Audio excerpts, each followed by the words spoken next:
Welcome to the New World Order Showcase Podcast. Your host, Jill Hart, the coach's Alchemist. Couldn't be more excited to have you join us today. On this podcast, we celebrate the champions of change, the up-and-coming life, health and transformational coaches who are fearlessly stepping forward to make a difference in the world. Get ready for inspiring stories, practical tips, and powerful moments that will motivate you to make a positive change in your life and those around you. We're happy to have you join us on this incredible journey as we dive into the world of life, health, and transformational coaches who are lighting up the path towards a better tomorrow.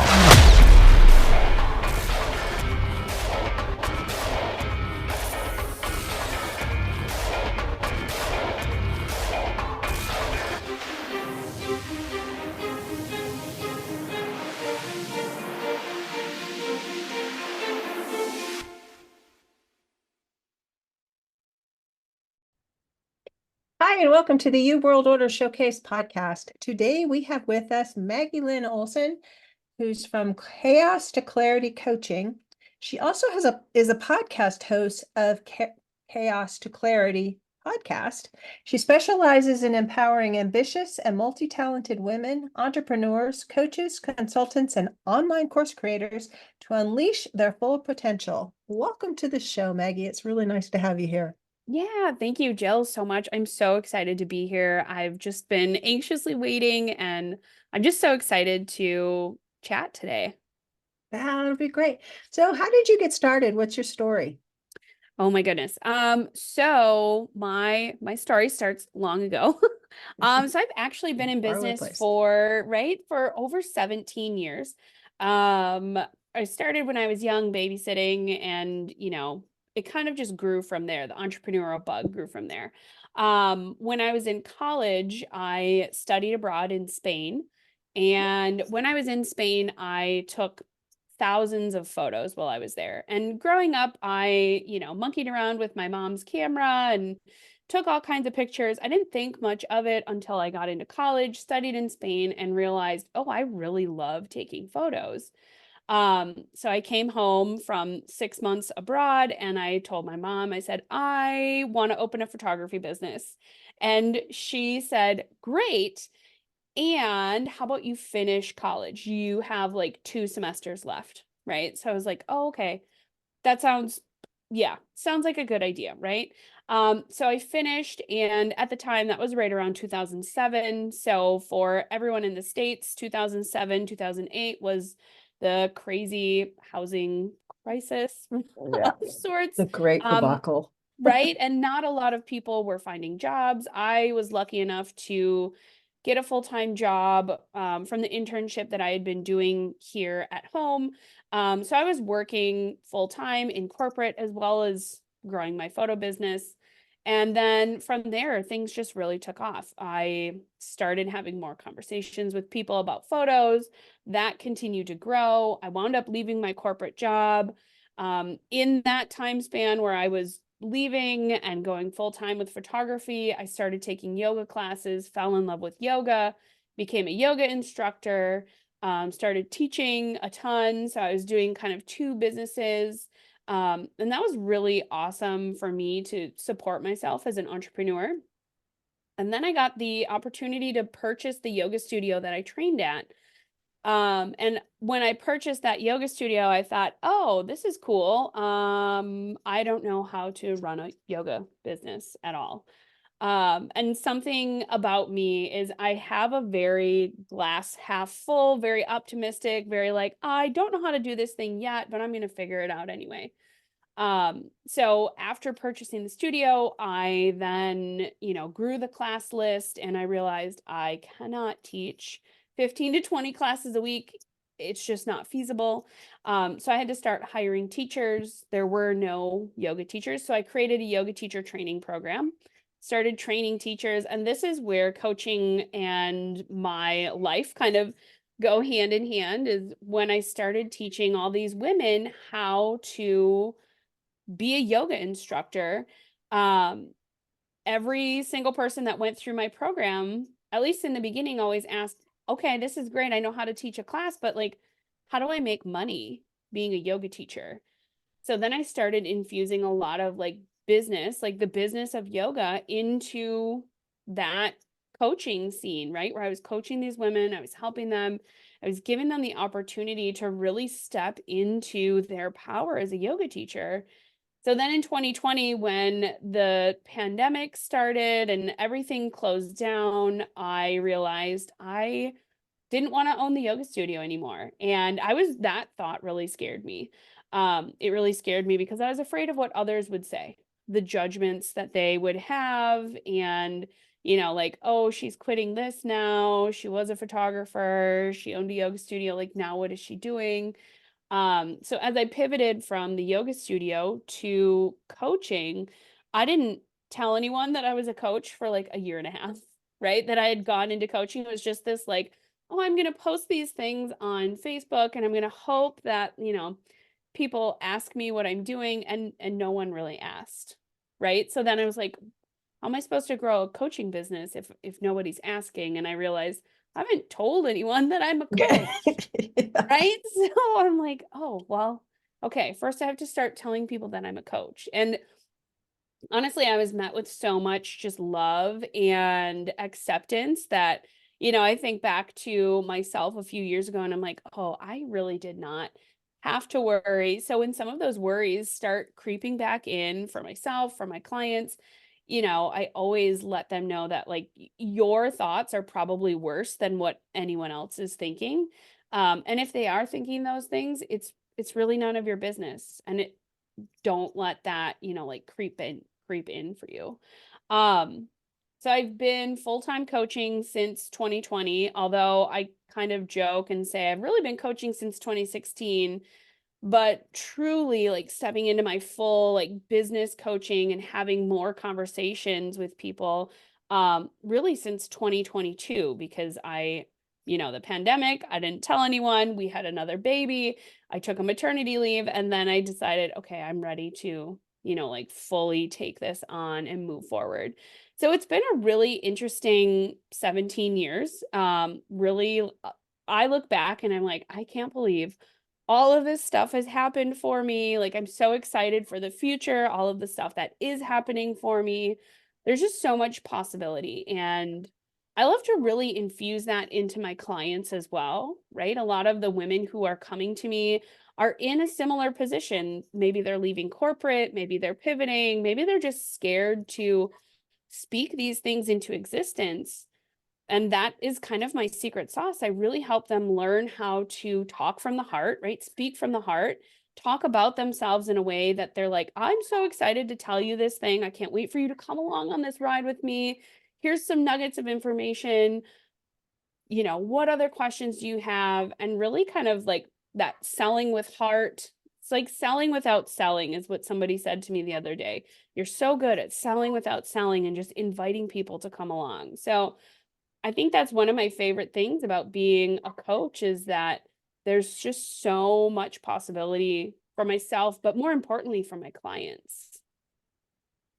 And the doors have just blown open as far as possibilities since the pandemic. It's like Mhm. it was horrible, but it was the silver lining is that it just exploded the opportunities for everybody to Right, really step into being who they were really meant to be. So many times there are people that are trapped in corporate jobs because they did the college route and now they have all this training. The medical profession comes to mind, but right, engineers and lawyers and any kind of professional out there that spent tens, maybe even hundreds of thousands of dollars for training to become the professional that they are, and then they're at the mercy, and sometimes they're just locked into having to make a certain amount of money each month, so that they feel like they're trapped in these jobs when there's always a way out. right. You just have to be willing to step into it. Yeah. A lot of the time, like face the fear kind of comes to mind there. And Mhm. I've had a couple of clients who that was their motto coming in, right? I'm just going to face the fear and do the thing anyway, which is cool, right? Like, and I definitely have embraced that, but I also remind them, like, if you're doing things scared, it's probably not going to work, right? So yes, face your fear, but also, and that's really why I call what I do chaos to clarity coaching, because it's facing that a lot of times inner chaos, right? Facing your inner chaos, calming that, finding clarity within so that all the outside chaos, it kind of dulls, right? It gets a little bit duller and it's like, okay, this thing isn't really as big. It's big, but it's not like as scary big, right? It's manageable. And yes, I'm going to have to do some things. I'm going to have to take action. I'm going to have to face some of these fears, but it's facing the fear in a way that really allows you to tap into your potential and, more importantly, your possibility, right? The possibility that, like, what if this works for me? And even like, wow, this is working. I'm taking the steps forward, right? Walking into that possibility instead of running scared from fear of like, oh my gosh, what if I don't make this much money this month, right? Yeah, and part of it is it's just your whole mindset around how things are or how things could be. And there's you can always downsize to get Right. started. Yep, And exactly. you're going to have to make some changes if you're going to change the way things are. You're where you are because of the things, the decisions you've made and the thoughts you've had that have gotten you to this point. But if it's not serving you, then you need to have different thoughts and have a different reality to produce the vision that you set for yourself. And Right. I think that's a lot of what you're talking about doing for people. Yeah, yeah, for sure. I feel like mindset is probably 90 to 95% of business. Mhm. If you're going in with a scared mindset or fearful mindset, what if this doesn't work? What if I can't do this? That is You really won't. going, right? Yeah, what you think becomes what happens. And I don't think people realize that until they get into business and they realize, oh, if I shift my thoughts even just a little bit from, what if this doesn't work to what if it's possible that this will work? Even just that little shift can be such a huge movement, when you're starting to go away and move into the realm of like, oh my gosh, this works, right? And you start to see proof that it works because your brain is always looking for proof. Confirmation bias. Oh, totally. Absolutely. Right. And if you're telling yourself, I don't know if this is going to work, your brain is going to see all those things like, oh, yep, see that post you just did, nobody's commenting on it. It's not working. Right. Whereas if you're in that land of possibility, that land of like, there is a possibility that this will work. Your brain's going to see, oh my goodness, someone liked your post or someone answered your email. Wow, this is working. And it helps you to open up to things that are coming along, Mhm. opportunities that come along. Totally. If you're looking for that confirmation bias, then it's like, oh, and this presented itself. So maybe I should look into that and see how Mhm. that fits in with my bigger plan and writing it down. There's a lot of value. There's magic in the written word Yeah. by hand. There's Yep. just That's why they call it spelling. It's Yeah. actually from creating with Right. words because it's how we make reality happen. Mhm. We speak it or write it. And they've done studies where, people that wrote down their goals were like much more likely to achieve them, even Yeah. if they did nothing else other than write them down. Mhm. Because then That's amazing. you start to have things come into your periphery that you can take advantage of that will move you towards the confirmation bias, but also towards being able to have it happen. I'm sure you've experienced this too, where you've talked to people who've created vision boards and then tucked them away somewhere. And Yep. then years later, they go back and they go, oh, I've got that. I've got that. I've got that. I've got that. I've got that. Uh-huh. Yep. Yeah, for sure. These things actually work in the real realm of how reality works. Yeah. And I think that's such an amazing part of being an entrepreneur is to, like bear witness to all of these things happening for you in your life. And I mean, like, I don't want anyone to think I've never had hardships, right? Because there have been a lot of hard things that I've navigated in the last 20 years of my life. Um, but there's been so many amazing things too. And even all of those things that are like, oh, that was really hard, right? Like the one thing that comes to my mind is, closing the yoga studio. As much as I was done with it, especially once all of the pandemic stuff started happening and things were closed and there was this cycle of like, oh, okay, well maybe in this length of time we'll be able to open. Nope. And the goal kept getting, pushed back further. I started to realize like I am really tired. I'm really exhausted mentally, physically, emotionally. And I sat with some of those thoughts and I thought, you know what? What if I did close the studio? Like what would that feel like? What would happen?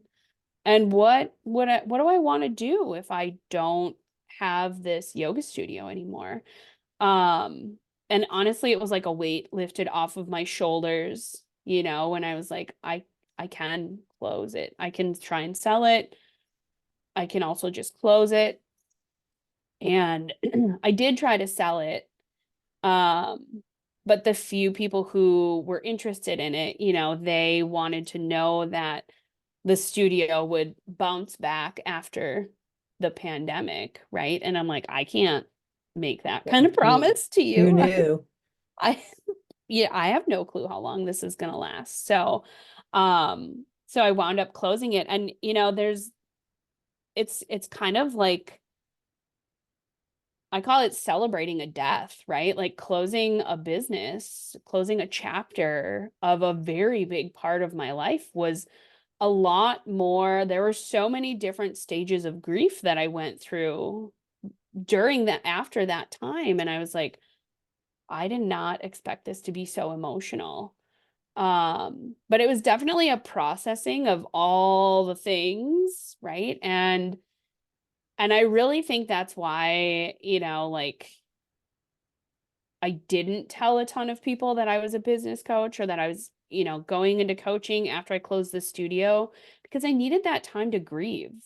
I needed that time to like come back to me and what I really wanted.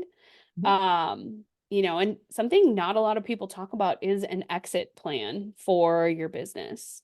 Yes. Like I still it's one of those things that it's like it's on my list of things to do, but I haven't done it yet. And I know that just from the yoga studio, I did not have an exit plan. So when I was trying to put together a list of like what to sell in the studio, I was like, I have no clue. And I think having that exit plan, the more I think about it now is like, okay, here is what needs to happen if something should happen to me, but also here's what should happen if decide I'm done. Like what do I want to happen?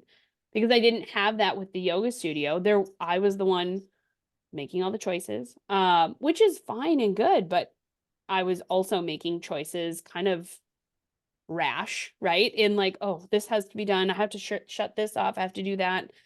Oh my gosh, there was no checklist. So having that exit plan, even if you never use it, still gives you that peace of mind. Like I have a plan.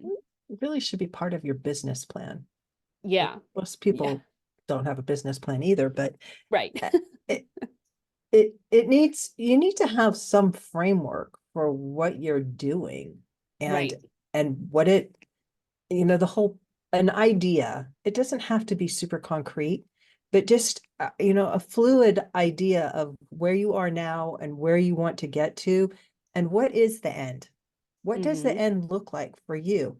Because unless you're thinking that you're going to just build an empire, and that's a perfectly good business model, but it's not what most people are thinking they're going to do. And a lot of people that I talk to are coaches, and coaches are generally people who want to help other people solve a problem that they've figured out the solution to themselves. So they go out and they just want to help people. They really want to help Mm-hmm. everybody, which doesn't work either. But um and and they don't really think about, what do I want my business to look like? How do I want to benefit from my business? How do I want to feel while I'm running my business? And when will I know I'm done with my business? When will I know that I've reached it? Mm-hmm. What's the end goal here? Mm-hmm. Like, Yeah. Yeah. is it I a think dollar that's a figure? really right. I think that's a really interesting concept. And it's definitely something that, like I said, an exit plan is on my list of things to do.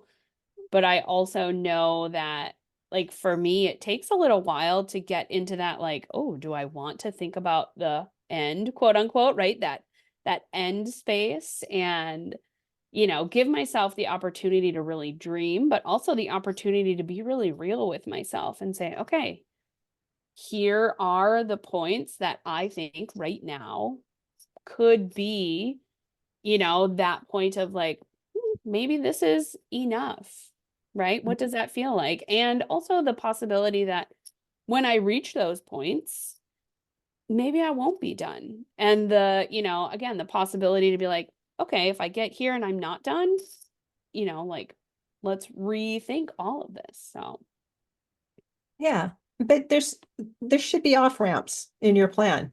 You mm-hmm, know, when you reach the off ramp, you have the choice. Do I want to get off here? Or do I want to keep going to the next exit?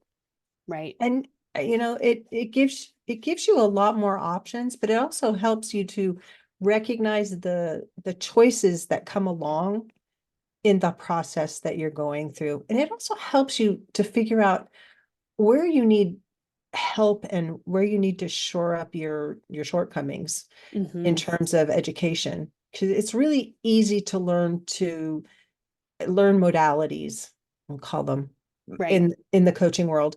Um, but and everybody has their own way of putting them together so that they're unique Mm-hmm, and they solve a unique problem or set of problems with the way that they use the modalities. And it's kind of like a cafeteria style, but it's like going to college and learning to be, let's say you're learning to be you just go to a training school and you learn to become an electrician, but you don't learn how to put how to contact customers or how to um, how to do certain aspects of the job that a person who's a master electrician knows how to do. They know how to do all of the pieces, and it you need training for mm-hmm, those things, and you need training to learn how to do all of the pieces for setting up a business and being an entrepreneur. It's not just being a coach and helping your, next door neighbor with whatever their problem is. It's actually setting up a business, having a marketing plan, having a systematic way of finding customers, having a systematic way of communicating with your customers and offering ongoing services and different services that meet their changing needs. You know, it's it's more than just getting certified, right. hoping that you're gonna, and more certifications aren't necessarily going to make it any better for you. And I'm really getting around to, that's why you need to hire somebody like Maggie who can help Right. you Yeah. navigate all these other little pieces.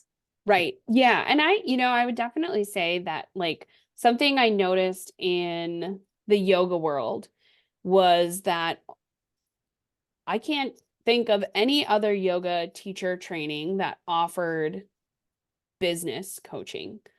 Um, other than mine. Mhm. And it was actually really frowned upon in the yoga community to offer business advice and or coaching to upcoming yoga teachers.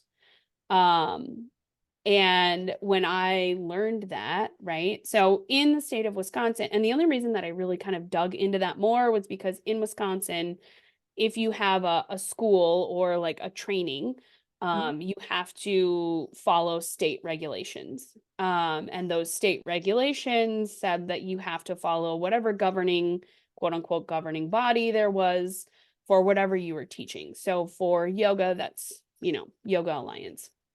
And maybe things have changed in the last 4 or 5, well, 4-ish years.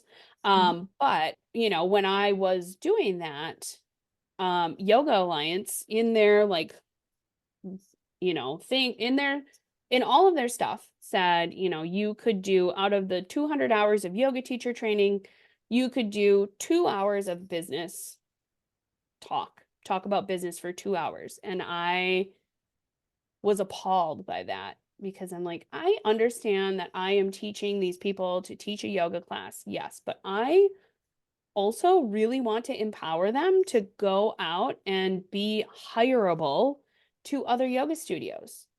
I want them to To start know their that, own. right, start their own studio, be a teacher, I don't care what it is, but know how to figure out what do they ask for pricing? What are workshops they can, help? So in yoga teacher training, I had my students, they learned how to teach 2 different types of classes. And then they also had a workshop that they created, and then they gave it at my studio so they could have basically a review or a testimonial from me and anyone at my studio to say, hey, this person gave this workshop at my studio. I would gladly recommend them to do this at any studio they are approaching. And, really gave those teachers empowerment to go out and say, here is how much I charge for this. Would you be willing to host me here? And like in the yoga world, that was like, oh my goodness, don't ever talk about business. Don't ever let the people know. But Or how are money. we? Yeah, yeah. But God even forbid you talk about money. I know, and that floors me. But I also, and I've taken a couple different like coaching trainings, like learn to coach, whatever. And almost none of them talk about business. And some people that I've connected with, they've said, well, I don't feel comfortable speaking about business. And I'm like, but you have to have please tell me you have a business plan. And I don't think a lot of people do, at least just kind of a general outline of like, here's the plan for the year. Here is what I'm offering. Here's how many people I want to bring in this year. And I don't think people have that. Even in my photo business, I don't think many photographers have a business plan other than go out, sell sessions, and make money, which is okay. But like, how are you ever going to track What's your working and what's what's working, not. what's not? Yeah. Yes. So that's why I'm very passionate about helping women figure out, okay, what does work for you? Yes, let's get out of chaos into clarity, but how can we create some goals, some aligned goals? How can we create an action plan and a strategy for you've got these goals? Here's a strategy. There's millions of strategies. Choose one. Let's work on it for more than a week. And we're going to see, right? We're going to see what happens. We're going to play. We're going to create. We're going to experiment and And we're see, going to fail. And in the right? failure, we're going to learn stuff. And Yeah. it's going to make us better. And we're going to Hmm. keep failing and we're going to keep failing and we're going to make a fool of ourselves sometimes. But that's how you learn. Right. And you can't bypass that step because Hmm. you will fail.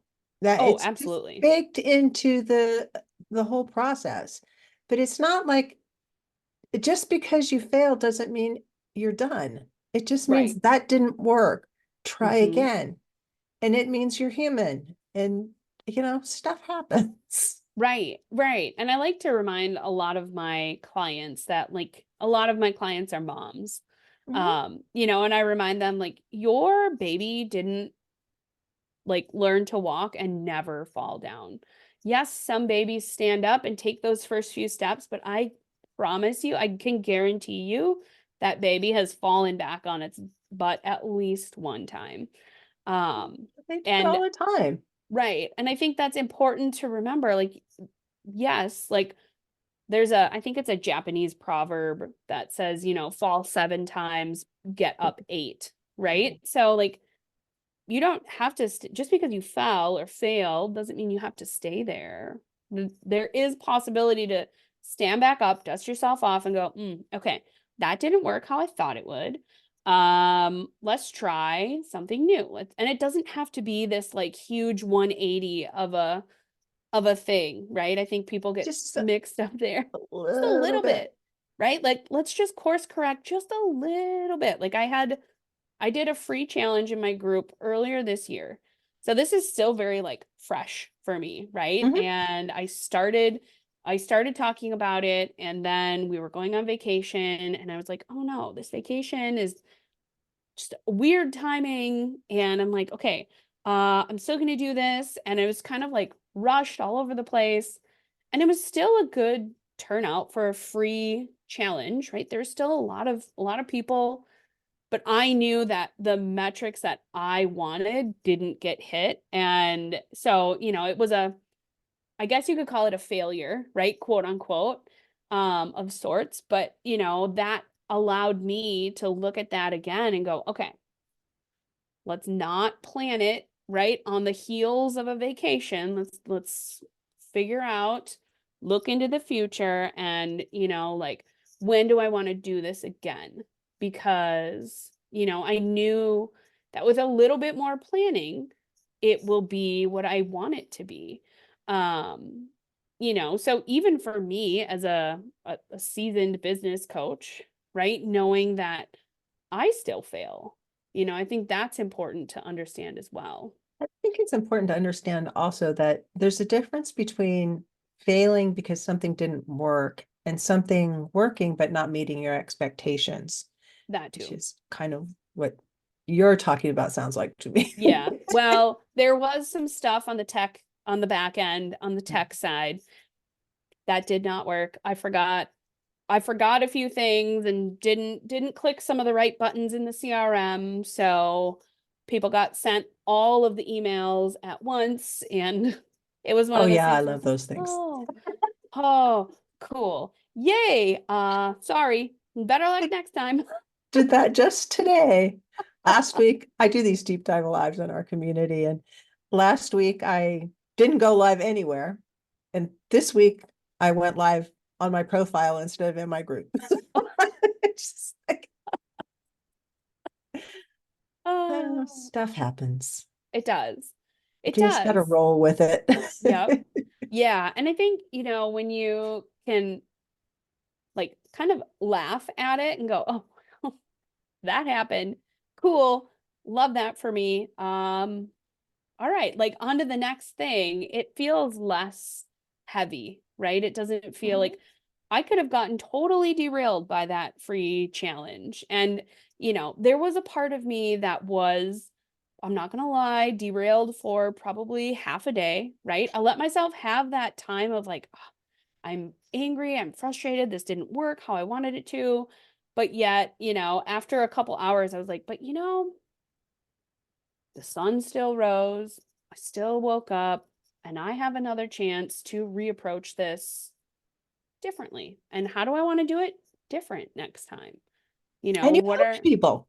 yeah, right. And I still help people, right? At the end of the day, there were still a number of people who were interested in what I was talking about, who were there for the lives, who were, in my inbox, and we were, hopping on sales calls, and there was still a lot of really great stuff that was happening. So it wasn't a total failure, but there were aspects of it that I could have, you know, let it put me into bed for 3 days crying because this thing didn't work. Yeah, and it's most of it's in our heads. You Yeah. do this to ourselves because nobody else even noticed. Oh, yes, Honestly. totally. You Totally. know, There was one person that noticed, that sent me an email and said, "Hey, I just signed up for that challenge and I got about 5 emails from you all at the same time." And I was like, "Oh, thank you so much for thank letting me you." know. Yeah, that's Because literally it what I happened said. to I was you, like, it happened to everybody else. right? I was like, "Oh, wow. Thanks. I will go and check that out right now." I love it when people help me with tech that way. Yeah, And tech gets all of us. It's oh, not like totally. we're it's just me. I'm the only person who ever has this happen to me. And I think that the more that we can just roll with it and acknowledge that it's gonna happen, it's not your fault. I mean, we cannot possibly hold ourselves responsible for knowing all of the absolutely 9 million different permutations of things that could happen because tech is always changing. And, you know, no matter how many times you practice, something new is going to show up in the Oh my works gosh, yes. when you get ready to go. Just, Yes. just as I look over and make sure I'm recording.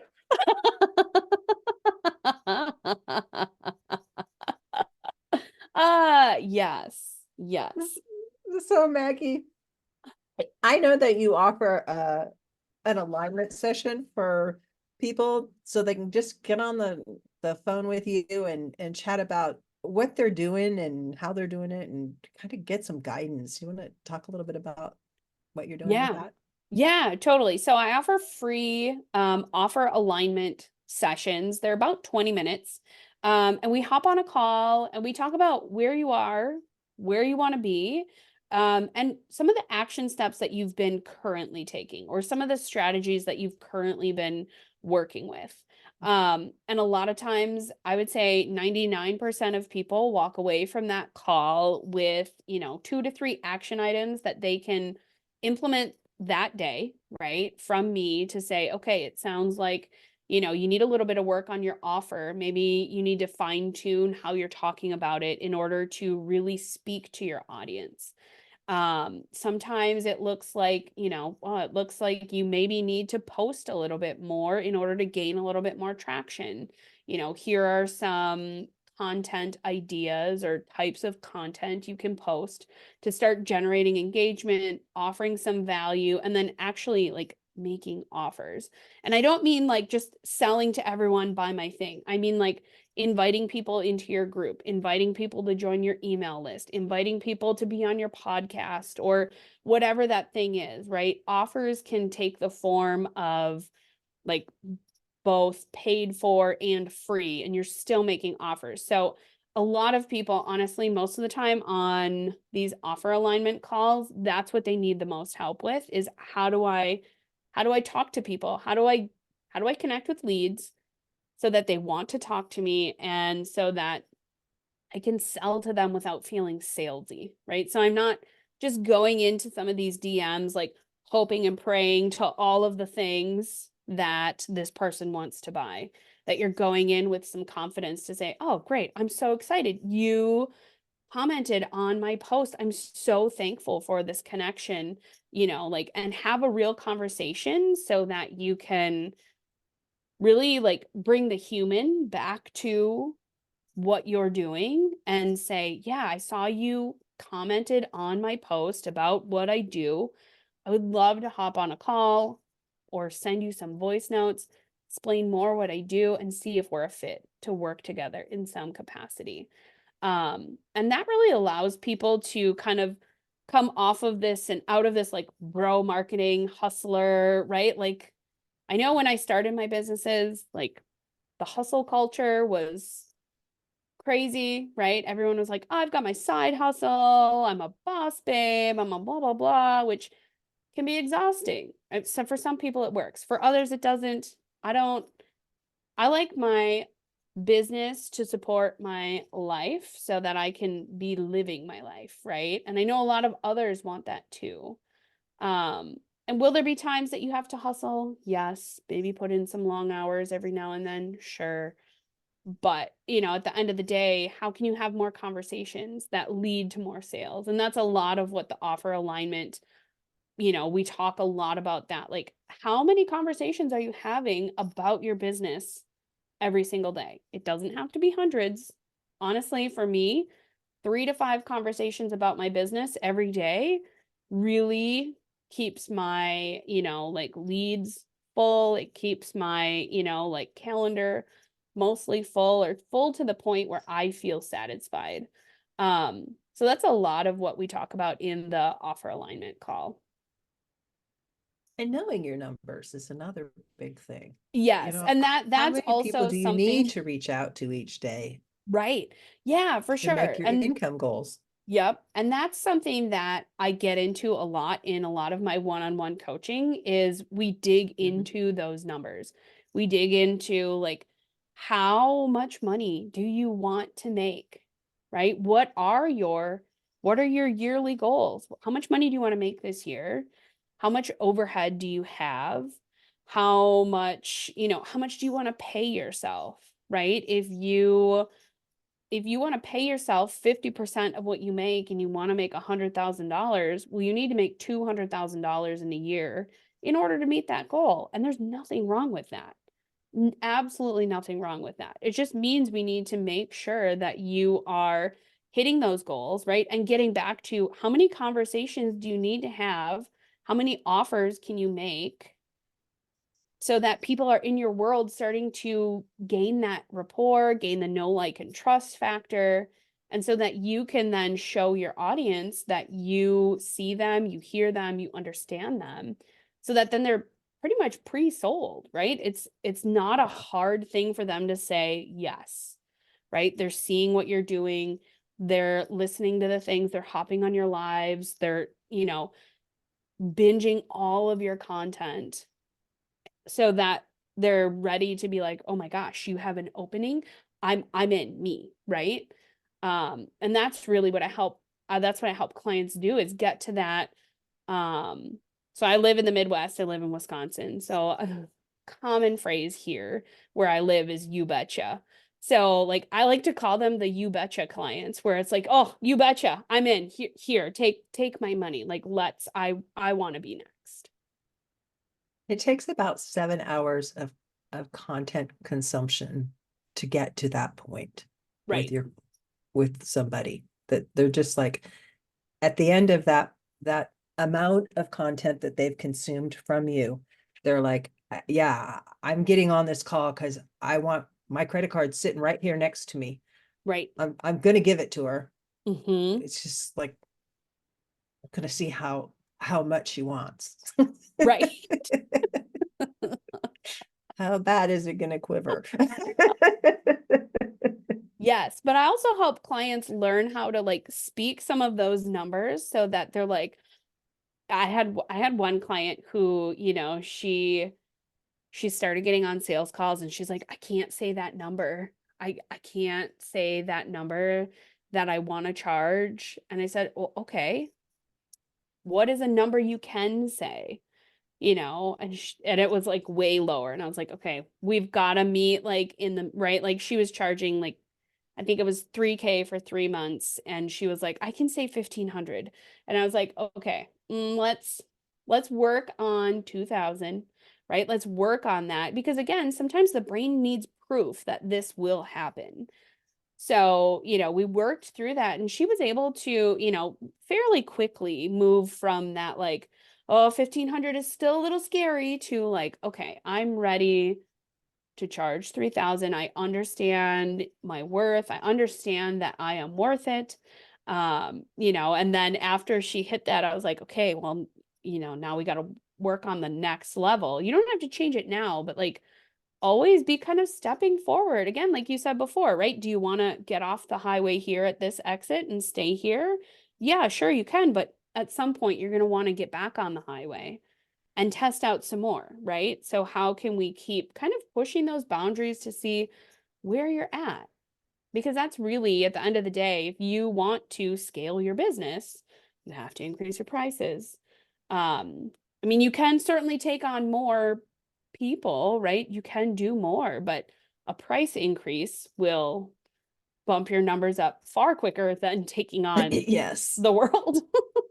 Yeah, it's easier to find 2 clients for $5,000 a piece to have a 10,000 a month rather than 10 clients for $1,000 a piece. Right. 2 different demographics too, and the people that pay 5,000 are going to get much better results than the people that pay 1,000.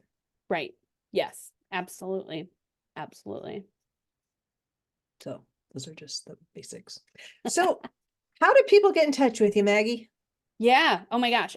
So I am on Instagram and you can find me at Maggie Lynn with 2 N's coaching. Or on Facebook, you can find me, if you type in Maggie Lynn Olson, you'll find me. I should pop up. And then also my podcast, the Chaos to Clarity podcast, is on a whole bunch of places. All the places. Most of the places, right? Apple, Spotify, iHeartRadio. Pandora. I don't know. There's a bunch of them. I clicked all the buttons. So pretty much wherever you get your podcast, that should show up. And honestly, the podcast is one of my favorite places to drop tons of just golden business nuggets. I try to do it on Facebook and Instagram, but sometimes, like in Instagram, I love to be in stories. So sometimes there's a lot of little dots up there. And then I realize like, this is a topic for the podcast. But any of those places, come and find me. I absolutely love to hang out in my DMs. So if you have questions, my DMs are always open. It is me that is answering you. So I don't have anyone, I don't have an appointment set or anything like that in my DMs answering you. It is me. So I would love to connect with anyone who's ready to just chat about where they're at in business. And your website's maggielynolson.com. Yes. And Yep. they can reach you there too. Yeah. So what do you hope the audience takes away from this conversation today? I really hope that they take away that, anything in your business is possible. If you put your mind to it, right? If you adapt and allow yourself to fail and grow and, really just lean into, again, the possibility that this is working for you and it doesn't have to look like the next person, right? You are unique. And that's what's really powerful about this industry, the coaching and content creation and course creation, thought leaders, is that, you really get to let yourself shine in this industry. So if there's anything that they take away, it's just to know that you are so unique and all of your hopes and dreams are so possible. For sure. Thank you so much for joining me, Maggie. This has been a great conversation. Yeah, you're welcome. Thank you. Thank you so much for tuning in to another empowering episode of the You World Order Showcase podcast. We hope you've enjoyed hearing from our incredible life, health, and transformational coaches who are making a profound impact on the world. Remember, change begins with you, and you have the power to transform your life and the lives of others. If you want to take that next step and unlock your true potential, visit thecoachesalchemist.com, where you can find the 3 ways we can help you for free to spin your talent into gold with clarity, a system, and a plan. Don't forget to hit the subscribe button so you never miss an inspiring episode. And if you enjoyed today's show, we'd greatly appreciate it if you could leave us a review on your favorite podcast platform. Your feedback means the world to us and helps us reach more people with our positive message. Stay connected with us on social media for updates, behind-the-scenes content, and upcoming guest announcements. You can find us on Facebook at the You World Order or simply visit thecoachesalchemist.com.